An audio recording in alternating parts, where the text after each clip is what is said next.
Selamat siang Bu Yohana, kami dari kelompok 1 PBPM akan membawakan presentasi UTS tentang etiket dalam bermasyarakat mahasiswa dalam bersikap. Dengan saya Ketua Kelompok 1 yaitu Chris Angelika. Saya Sultan. Saya Felicia. Saya Fiorella. Saya Rivaldo. Hasil tulisan artikel menurut Mulia 2023, manfaat dari etika dalam kehidupan bermasyarakat diantaranya adalah 1. Etika bermanfaat sebagai penghubung antar nilai, jembatan antar nilai agama dan budaya. Yang kedua, bermanfaat sebagai pembeda antara yang baik dan yang buruk.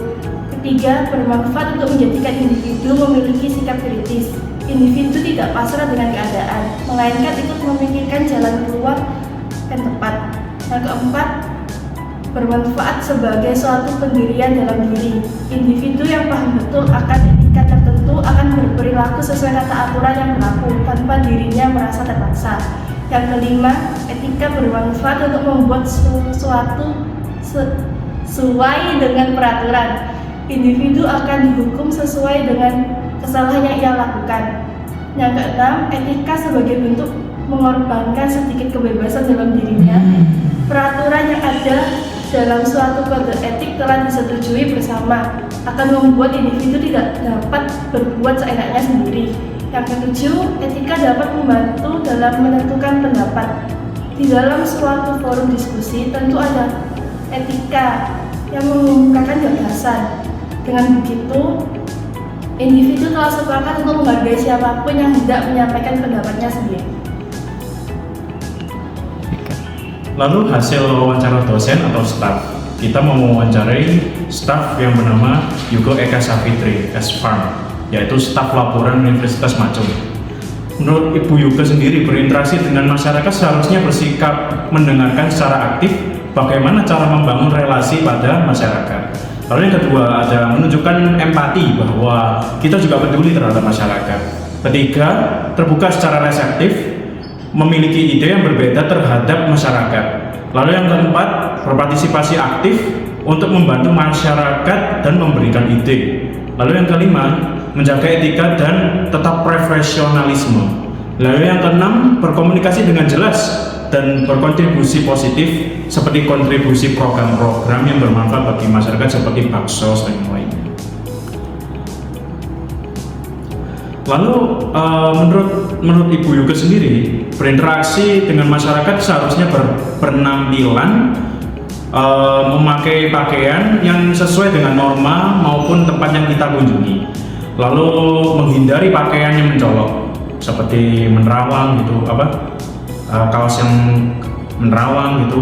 Jangan memakai aksesoris berlebihan. Lalu memperhatikan gestur tubuh dan mempertimbangkan cara berpenampilan dengan baik dan sopan. Lalu berkomunikasi secara langsung maupun tidak langsung seharusnya menggunakan bahasa yang sederhana dan mudah dipahami, mudah dicerna. Lalu menjadi pendengar aktif, menunjukkan respon secara verbal, lalu bersikap ramah dan terbuka, open-minded. Lalu menggunakan intonasi dengan tegas dan jelas. Lalu yang terakhir adalah ajukan pertanyaan untuk mendapatkan pendalaman diskusi demi menciptakan ketertiban yang baik. Baik, dari hasil wawancara dengan guru SMK kami, yaitu saya mewawancarai dengan Pak Bambang Eko Prasetyo SPD, yaitu beliau merupakan guru SMK Negeri Pemalang yang mengajar matematika. Oke, jadi menurut Pak Bambang, bagaimana mahasiswa ketika bersikap dengan masyarakat? Yaitu yang pertama adalah soft skill. Soft skill ini menurut beliau itu sangat penting karena mengedepankan sopan santun dalam berkomunikasi. Kemudian yang kedua adalah rendah hati. Rendah hati yaitu mencerminkan bagaimana semakin orang berilmu semakin rendah hatinya, seperti ilmu padi. Kemudian yang ketiga adalah peduli dan empati, yaitu peduli terhadap masyarakat dan empati terhadap masyarakat, mengikuti tradisi dari masyarakat. Kemudian yang keempat adalah proaktif dalam berkontribusi, yaitu mahasiswa dengan tenaga mudanya, semangatnya, dan intelektualitasnya sangat diperlukan untuk proaktif dengan masyarakat. Kemudian yang kelima adalah berpikir kritis tapi solutif, yaitu mahasiswa tidak hanya kritik tapi juga memberikan solusi, memberikan hasil yang terbaik dan masukan yang terbaik untuk masyarakat. Dan kemudian yang enam adalah menjaga nama baik alma mater dan lingkungan kampus. Kemudian selanjutnya adalah menurut Pak Bambang, ketika mahasiswa berpenampilan ketika berinteraksi dengan masyarakat, yaitu yang pertama adalah sederhana dan rapi. Ini bagi beliau sangat penting karena kita tidak perlu berlebihan, yaitu yang akan berlanjut di dalam poin yang kedua, yaitu menyesuaikan dengan lingkungan, yaitu tidak berlebihan dalam berpakaian. Kemudian yang ketiga adalah mengedepankan kesopanan, ya. Kita menggunakan pakaian yang tertutup dan tidak terbuka, itu sangat tidak sopan. Kemudian yang keempat adalah menghindari gaya atau simbol yang provokatif, ya. Jadi ketika kita dalam bermasyarakat, kita tidak perlu untuk menggunakan pakaian yang bersablon atau bergambar tengkorak atau propaganda-propaganda tertentu, atau lagi kayak misalkan propaganda komunis, itu kita tidak boleh untuk memakai pakaian yang provokatif. Kemudian yang kelima adalah memakai pakaian yang fungsional dan nyaman. Kemudian selanjutnya adalah menurut Pak Bambang ketika berkomunikasi secara langsung dan tidak langsung dengan masyarakat, yaitu yang pertama kita berbicara tentang komunikasi secara langsung, yaitu yang pertama menggunakan bahasa yang sopan dan mudah dipahami. Kemudian yang kedua adalah mendengarkan lebih banyak dibandingkan didengarkan terhadap lawan bicara kita. Jadi lebih banyak mendengar daripada kita berbicara. Kemudian yang ketiga adalah ramah dan terbuka dalam berkomunikasi. Kemudian yang keempat adalah menghindari nada dengan kata-kata yang menyinggung. Jadi gunakanlah kata-kata yang sesuai dengan topik pembicaraan terhadap masyarakat. Kemudian komunikasi secara tidak langsung, yaitu yang pertama adalah memilih bahasa yang sopan dan netral, ya. Kemudian yang kedua adalah hindari penyebaran informasi yang belum terverifikasi, atau kita tidak boleh untuk mempercayai video-video atau artikel yang hoax-hoax, ya teman-teman. Kemudian yang ketiga adalah jaga privasi dan etika ketika bermedia sosial. Kemudian yang terakhir adalah menunjukkan sikap empati dalam berkomunikasi. Kemudian hasil wawancara terhadap masyarakat umum, yaitu kita mewawancarai bersama dengan Ibu Dwi Farida SPD, yaitu beliau dari komunitas Anak Indonesia Hebat. Yang pertama adalah menurut Bu Farida, bagaimana mahasiswa seharusnya bersikap ketika berinteraksi dengan masyarakat, yaitu beliau menjawab adalah dengan mengerti karakter pembiasaan-pembiasaan dan etika dari masyarakat sehingga mahasiswa bisa menyesuaikan diri dengan hal itu. Kemudian yang kedua adalah menurut Ibu Farida, bagaimana mahasiswa seharusnya berpenampilan ketika berinteraksi dengan masyarakat, yaitu beliau mengatakan bahwa dengan berpakaian yang sopan dan tidak terbuka, intinya netral, yang dipahami masyarakat pada umumnya, yaitu dengan memakai jas alma mater sebagai identitas supaya masyarakat tahu bahwa kita perwakilan dari universitas apa. Next. Kemudian yang ketiga adalah menurut Ibu Farida, bagaimana mahasiswa seharusnya berinteraksi secara langsung adalah melalui sapaan atau bahkan hal-hal yang bermanfaat, yaitu budidaya sesuatu atau hal yang bermanfaat bagi penduduk lokal sendiri, atau dengan meningkatkan sumber daya manusia dari masyarakat itu sendiri dengan mengajarkan untuk membuat kue, untuk menambah penghasilan dari masyarakat tersebut. Dan berinteraksi secara tidak langsung, yaitu dari gestur maupun senyum meskipun tidak berbicara. Hasil analisis wawancara dan tulisan artikel dengan nilai Pancasila. Dari 3 orang yang telah diwawancarai, yaitu perwakilan dari dosen atau staf, guru, dan masyarakat umum, diperoleh hasil sebagai berikut. Bagaimana mahasiswa seharusnya bersikap ketika berinteraksi dengan masyarakat, yaitu sopan, rendah hati, empati, etika, dan peduli. Bagaimana mahasiswa berpenampilan ketika berinteraksi dengan masyarakat adalah sopan, rapi, dan tidak berlebihan. Nah, bagaimana mahasiswa berkomunikasi baik secara langsung maupun tidak langsung dalam interaksi dengan masyarakat adalah menggunakan bahasa sederhana dan mudah dipahami, menjadi pendengar yang aktif, ramah, dan terbuka. Bahasa yang digunakan adalah sopan dan netral, menghindari hoax, menjaga privasi dan etika. Dari hasil wawancara yang didapatkan, bagaimana mahasiswa seharusnya bersikap, berpenampilan, berkomunikasi baik secara langsung maupun tidak langsung dalam berinteraksi dengan masyarakat harus sesuai dengan etika yang berlaku di dalam kehidupan bermasyarakat. Nah, menurut Mulia, manfaat dari etika dalam kehidupan bermasyarakat diantaranya adalah etika bermanfaat sebagai penghubung antara nilai agama dan budaya. Jadi mahasiswa dalam berinteraksi dengan masyarakat harus memperhatikan dan menyesuaikan diri dengan nilai yang ada. Yang kedua adalah etika bermanfaat sebagai pembeda antara baik dan buruk. Mahasiswa harus tahu dalam bersikap, berpenampilan, dan berkomunikasi mana yang baik untuk yang dilakukan dan mana yang buruk untuk dilakukan. Mahasiswa seharusnya memilih untuk melakukan yang baik. Yang ketiga adalah etika bermanfaat sebagai suatu pendirian dalam diri.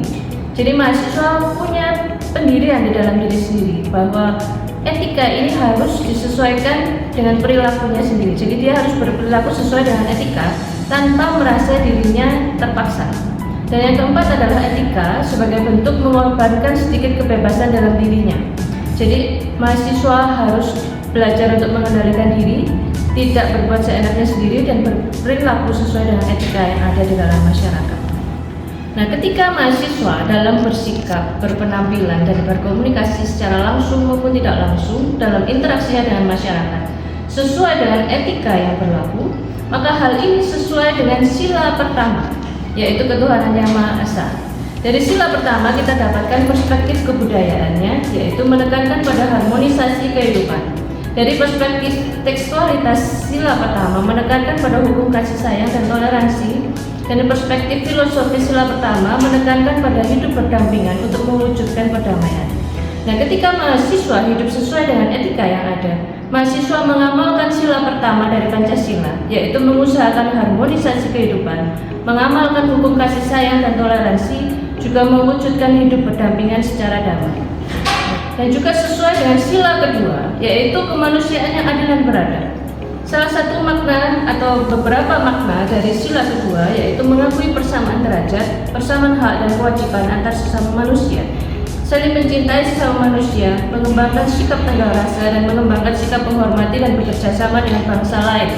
Sila kedua adalah sila yang berfokus untuk memperjuangkan hak, kewajiban, serta nilai-nilai dari setiap manusia. Ketika mahasiswa hidup berpadanan dengan etika yang ada, maka mahasiswa mengamalkan sila kedua dari Pancasila, yaitu mampu memperjuangkan hak, kewajiban, dan nilai-nilai dari setiap manusia. Mahasiswa mampu mencintai, menghormati, dan bekerja sama dengan orang lain. Dan juga sesuai dengan sila ketiga, yaitu persatuan Indonesia. Tantangan untuk menghidupi semangat persatuan adalah sombong dan egoisme. Implementasi untuk ikut terlibat dalam semangat persatuan adalah memaafkan, menghormati orang lain, dan keterbukaan hati, termasuk mau menolong orang lain. Ketika mahasiswa mengikuti etika yang ada di dalam masyarakat, maka mahasiswa ikut serta dalam mewujudkan persatuan Indonesia, yaitu mengamalkan sila ketiga. Mahasiswa hidup rendah hati, tidak mementingkan diri sendiri, menghormati orang lain, bersikap terbuka, dan rela menolong orang lain demi persatuan Indonesia. Tips untuk membangun relasi dan kepercayaan dengan masyarakat. Yang pertama adalah peduli. Tunjukkan bahwa kepedulian tulus terhadap kebutuhan masyarakat. Luangkan waktu untuk mendengar keluhan atau saran mereka. Pendekatan yang penuh perhatian akan membuat masyarakat merasa dihargai dan dipahami. Yang kedua adalah berkomunikasi secara terbuka. Komunikasi yang terbuka dan jujur sangat penting untuk membangun kepercayaan masyarakat. Sampaikan informasi dengan jelas dan tanpa menutupi. Transparansi dan jujur dapat mencegah kesalahpahaman dan menumbuhkan rasa kepercayaan. Yang ketiga adalah bertindak secara nyata. Jangan hanya mendengarkan masukan, tetapi juga melakukan dengan tindakan yang nyata. Jika ada janji atau komitmen yang diberikan, pastikan untuk menepatinya. Konsisten antara ucapan dan tindakan akan menunjukkan integritas dan memperkuat kepercayaan. Membangun citra yang positif, pastikan memiliki citra yang profesional, tetapi tetap ramah. Kehadiran di masyarakat, baik melalui acara formal maupun kegiatan sosial, akan membuat lebih dikenal dan dipercaya. Yang kelima adalah hargai budaya dan nilai lokal. Setiap komunitas memiliki nilai, adat, dan budaya yang penting bagi mereka. Tunjukkan rasa hormat terhadap hal-hal tersebut. Pemahaman terhadap budaya setempat dapat membantu membangun relasi yang baik.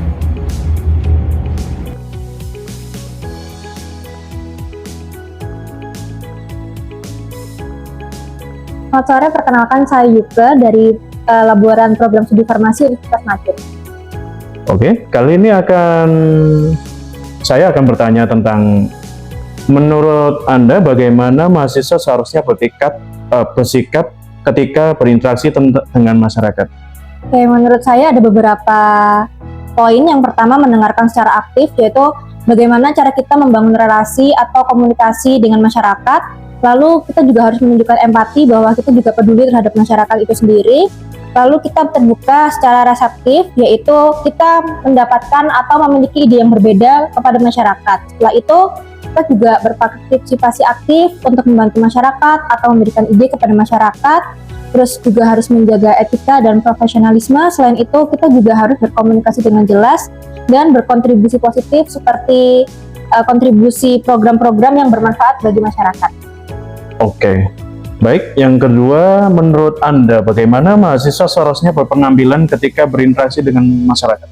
Menurut saya kita harus memiliki keterpaduan dalam berpenampilan. Pertama, kita harus menjaga kebersihan. Kita harus memastikan pakaian kita, penampilan kita itu bersih, lalu memakai pakaian sesuai dengan norma maupun tempat wilayah yang kita kunjungi. Setelah itu, hindari pakaian-pakaian yang menonjol atau mencolok gitu. Terus perhatikan aksesoris juga dan jangan memakai aksesoris yang berlebihan seperti itu. Lalu kita harus memperhatikan gestur tubuh juga dan mempertimbangkan budaya setempat bagaimana cara kita berpenampilan dengan baik dan sopan.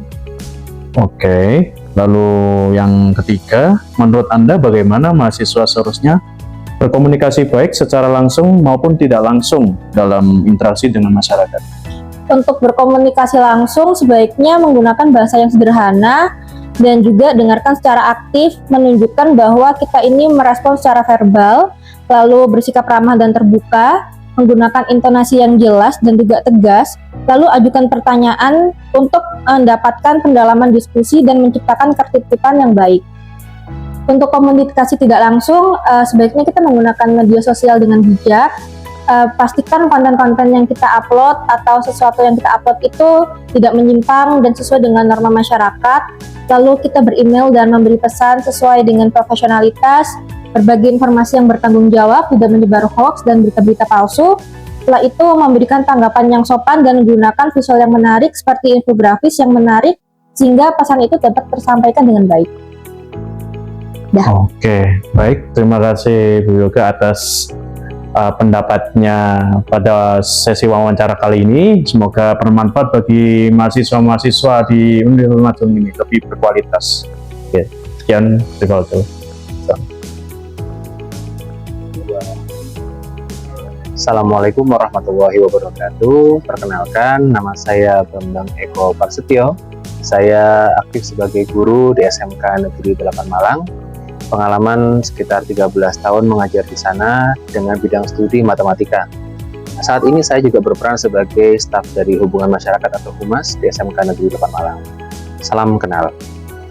Perihal pertanyaan dari Mas Sultan, yang pertama adalah bagaimana mahasiswa bersikap dalam pada masyarakat, dalam bermasyarakat. Yang pertama, yang menurut saya adalah soft skill, yaitu sopan dan santun dalam berkomunikasi.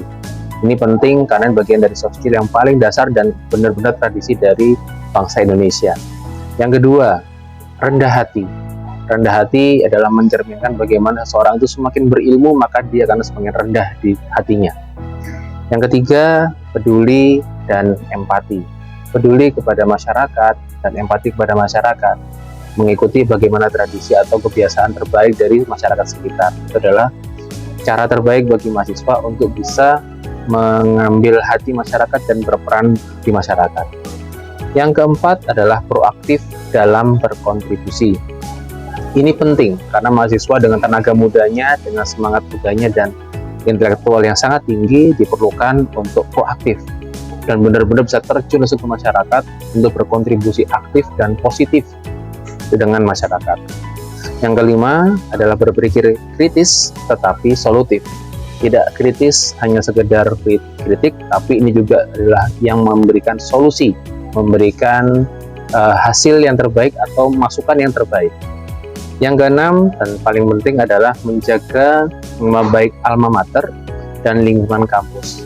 Ini penting karena kampus adalah bagian dari tempat belajar dan akan menjadi nilai plus atau nilai positif bagi kampus tersebut. Lanjut yang kedua. Oke. Dalam berpenampilan, pertanyaan kedua, penampilan mahasiswa dalam bermasyarakat. Ini juga bagian dari covering atau mungkin sebagai sampul ibarat buku ya covernya gitu ya. Tapi mahasiswa perlu untuk berpenampilan yang terbaik di hal bermasyarakat. Mungkin beberapa poin bisa saya sampaikan. Yang pertama adalah sederhana dan rapi. Ini poin yang sangat mendasar dan sangat penting. Karena kalau rapi itu adalah bagian dari meyakinkan orang bisa melihat bahwa oh ternyata memang dia adalah mahasiswa, anak atau orang yang benar-benar siap untuk berperan di masyarakat. Yang kedua, menyesuaikan dengan lingkungan. Ini maksudnya adalah bagaimana kalau mahasiswa bisa menyesuaikan, tidak berlebihan. Dan ini nyambung yang ketiga ya, tidak berlebihan dalam berpakaian, dalam bergaya atau beraksesoris. Lingkungan sekitar adalah orang petani, kemudian dia pakai headset dengan gayanya untuk berjogging di sekitar sana, maka ini juga kurang etis, kurang baik, dan mungkin juga merasa kurang tepat gitu ya. Atau mungkin di kalangan orang yang notabene masyarakatnya masyarakat menengah ke bawah, kemudian dia menggunakan perhiasan yang berlebihan, atau mungkin ya mohon maaf terkesan bling-bling gitu ya. Nah itu juga kurang disukai atau mungkin kurang tepat berada di masyarakat. Poin yang keempat adalah mengedepankan kesopanan. Ini juga nyambung dengan pertanyaan yang sebelumnya. Kesopanan adalah bagian dari yang paling penting. Maksudnya dalam berpakaian berarti harus mengikuti yang ada di masyarakat tersebut. Umumnya ya pakaiannya kalau di masyarakat ya tidak menggunakan pakaian yang you can see atau mungkin sejenis itu, atau roknya rok pendek, celana pendek yang sampai ke atas sampai hampir ya mohon maaf seperti itu gitu ya. Itu rasanya kurang tepat dan kurang layak untuk digunakan di area yang masyarakat yang notabene normalnya masyarakat pada umumnya. Yang kelima, menghindari gaya atau simbol yang provokatif. Ini juga sangat penting, sederhana tapi penting, karena gaya atau simbol yang provokatif misalkan ya gambar-gambar yang sangat berbahaya atau mungkin paham-paham yang berbahaya, ini jangan sampai ditimbulkan atau kita pakai di pakaian kita. Mungkin di area situ warnanya kuning gitu ya, kemudian kita pakai warna merah sendiri, itu kan juga sangat mencolok dan berbahaya, apalagi tambah simbol-simbol yang paham-paham berbahaya. Dan yang terakhir, yang poin paling penting bagi personnya atau mahasiswanya adalah memakai pakaian yang fungsional dan nyaman. Fungsional seperti pada kegunaannya dan fungsinya, dan nyaman bagi yang menggunakan dan juga bagi yang melihat begitu atau orang sekitar. Mungkin itu jawaban dari saya. Terima kasih. Pertanyaan yang ketiga adalah tentang bagaimana mahasiswa berkomunikasi dengan masyarakat atau dalam bermasyarakat. Ini saya pecah dalam beberapa hal, tapi 2 poin sebagai pemisah. Yang pertama adalah komunikasi secara langsung. Di sini komunikasi secara langsung yang perlu diperhatikan adalah gunakanlah bahasa yang sopan dan mudah untuk dipahami. Masyarakat ini sering menggunakan bahasa-bahasa, mungkin kalau bahasa Jawa ya bahasa Jawa, kalau bahasa Indonesia itu umum ya, tapi kemudian ada bahasa yang layak disampaikan dan tidak layak disampaikan, atau bahasa yang sulit dipahami. Jangan sampai kita bilangnya seolah-olah kita S3 sementara orang di sana adalah lulusan S1 yaitu SD misalkan. Nah, itu kan nggak nyambung. Akhirnya mereka bingung untuk mencerna itu gitu ya. Kemudian saran yang kedua adalah dengarkan lebih banyak. Kadang-kadang kita sebagai manusia ketika berkomunikasi lebih suka ketika didengarkan, tapi untuk mendengarkan kita kurang suka. Nah ini menjadi PR untuk setiap mahasiswa yang akan lulus untuk bisa lebih banyak mendengarkan dibanding untuk berbicara, karena itu bagian penting dari komunikasi. Yang berikutnya adalah bersikap ramah dan terbuka. Ramah dan terbuka dalam berkomunikasi seperti tersenyum dan sebagainya, itu akan membuat semakin nyaman bagi orang yang tidak berkomunikasi, yaitu di masyarakat. Yang keempat, menghindari nada dan kata-kata yang menyinggung. Ini saya rasa semua harusnya sudah paham.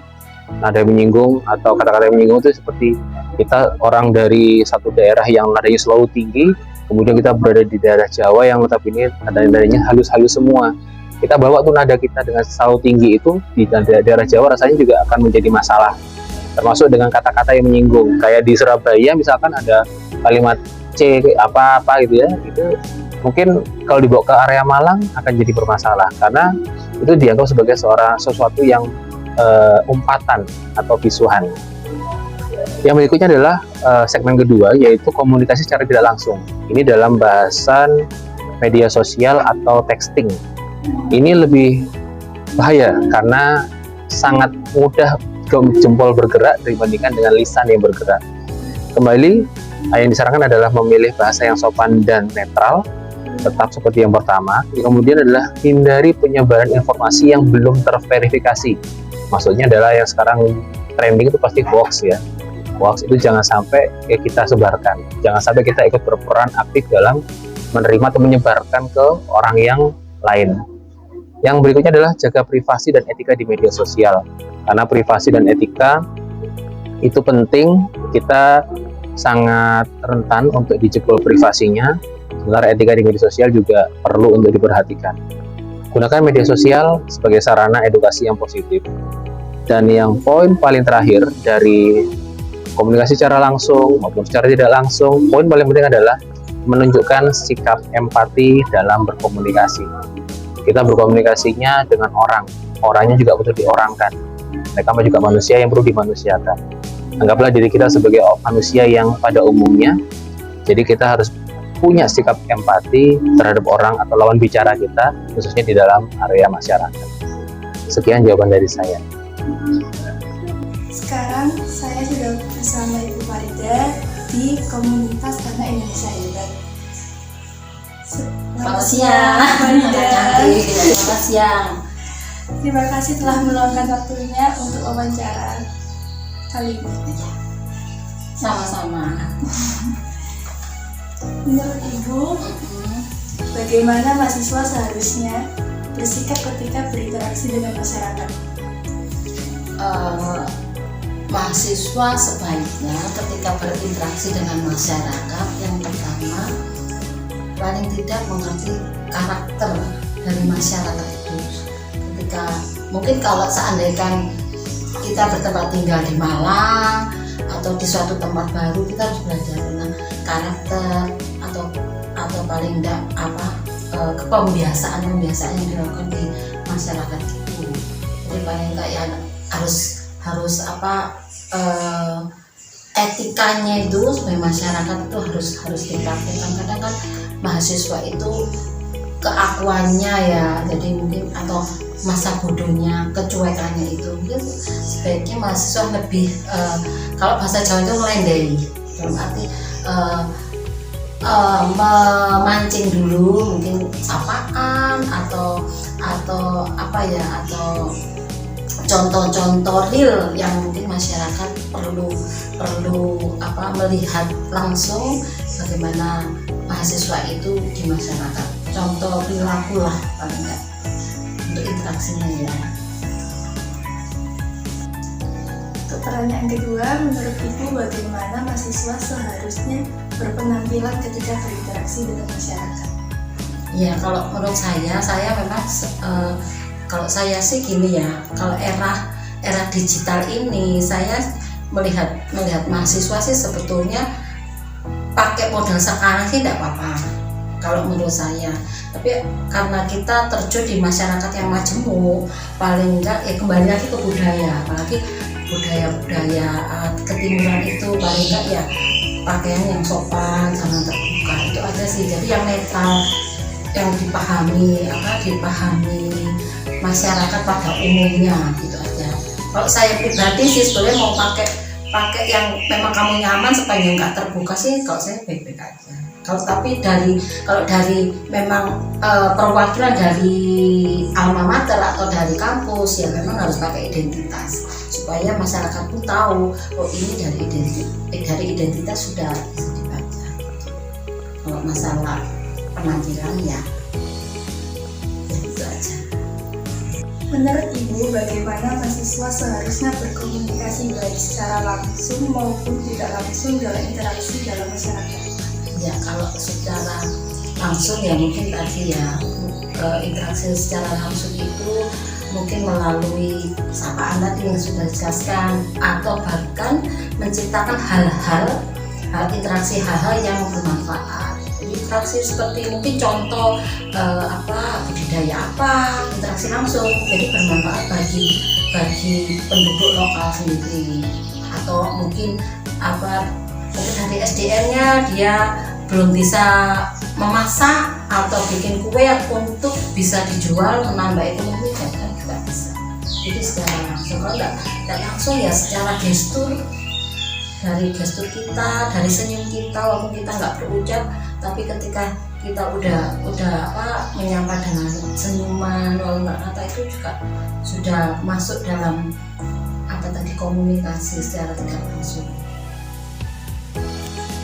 Sekian presentasi dari kelompok 1 PPPM. Terima kasih. Terima kasih.